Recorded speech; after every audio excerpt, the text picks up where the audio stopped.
G'day and welcome to Pello Talk. And this special episode, we're going to take a flashback to some content that was recorded about 2 years ago. Still relevant, still evergreen. Some of my positions may have changed. Other information may have come to light since then, but this is still a very relevant and constant conversation. The reason we're flashing back this week and next week again, we're going to be doing some pre-aired content, is because this weekend I'm holding and being part of the Church and State Conference in Moree. I'll be speaking 3 times this weekend. I'll also be joined by James McPherson and Kurt Malberg and other great speakers at Moree. If you can make it along, if you're in the Northern Rivers region of New South Wales, we'd love to have you there. Expecting a great turnout in the conference. That's Saturday afternoon and evening, 20th of August. And just because of all the work that goes into that kind of event, not able to do a live broadcast with the full panel today. So looking forward to seeing you there. We will record that. It won't be live stream. So make sure you get along if you can. But if you can't, then the content will actually come out a little bit later as well. Here's the content that I want you to enjoy today. It's going to be fantastic. As always, the full show is on goodsource.news. We will just have a short clip and introduce you to the topic. Hopefully you love it. And if you do, please continue watching either at the end of this clip or right now. Head over to goodsource.news and click on the latest episode there of Pello Talk. Thanks for watching and enjoy the show. Hey, by the way, CPAC Conference, that stands for Conservative Political Action Conference. CPAC is coming up 1st and 2nd of October. I will be flying down to Sydney and joining a whole bunch of friends there. We're going to be releasing details soon. If you're not on the newsletter, make sure you sign up to the newsletter, because we're going to be holding a dinner with some people, some writers from Flat White and Good Source, Lyle Shelton, myself, Alexandra Marshall. There'll be a bunch of people. We'd love to have dinner together with you if you're coming to CPAC. Make sure you get onto the Good Source newsletter so you can get the details of that, goodsource.news, and sign up to the newsletter. But if you'd like a discount code to come to CPAC, then use the code GOODSAUCE without any spaces, GOODSAUCE. GoodSauce, one code, and you'll get 10% off your ticket to come to CPAC. That's the standard and gold tickets for all kinds of fun treats, conferences, etc. And look forward to seeing you there. Come to the CPAC conference 1st and 2nd of October. Use your code GOODSAUCE, GOODSAUCE, when you buy your ticket, and you will get 10% off, and you'll be helping the Good Source as well. So look forward to seeing you at CPAC. Jacinta, you've had some experience with protesters making an actual injustice and an actual sincere call for justice all about them. Tell us a little bit about that experience that happened to you last year. So following the police shooting death of my nephew out at Yuendumu last year, the local rent-a-protester crowd, if you like, decided to stage a protest at the front of the police station. Complete strangers.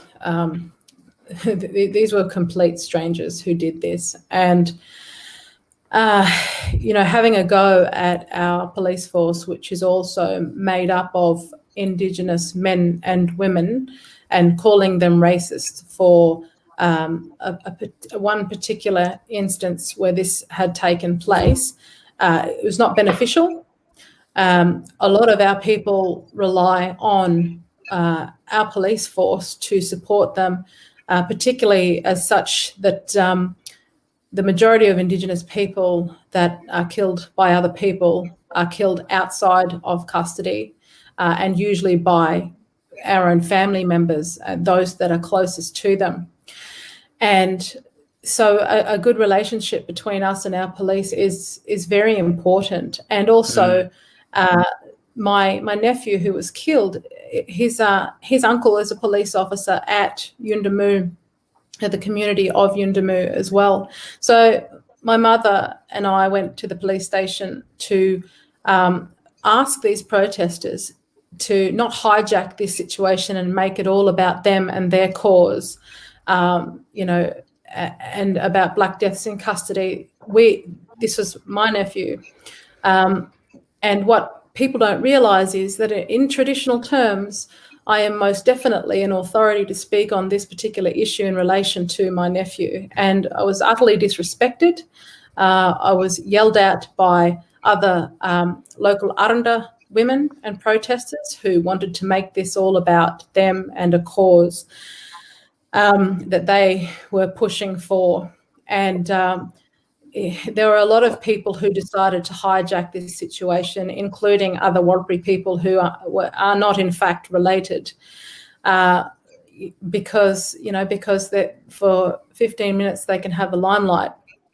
And there's all kinds of issues that can arise from this situation. For example, things like compensation if there's been wrongdoing. My fear is that there'll be those who will be fighting for compensation, who are wanting there with their hand out, when they don't have any right to whatsoever, and aren't in fact closely related enough. But there's a whole raft of issues going on, and similar to what's happened in Minnesota, the fact that 80% of the population there is African American, yet 60% of the protesters were white.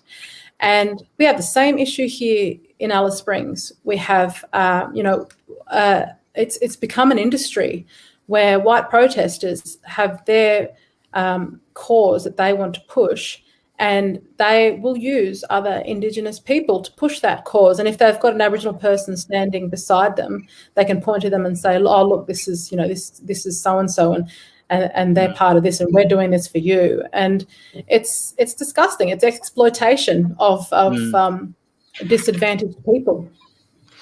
I want to ask Warren and Jacinta.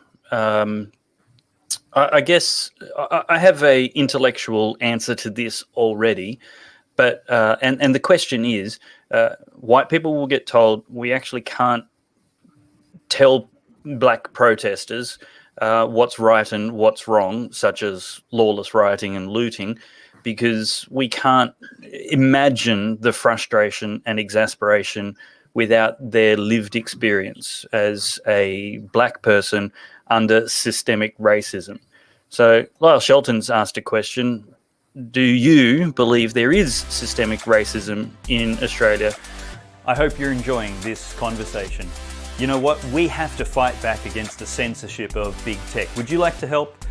You can do that now by heading over to the website goodsource.news. We're going to end the conversation here on this channel because we need to make sure that we're independent and not reliant on big tech. Head over to the website goodsource.news right now for the rest of this great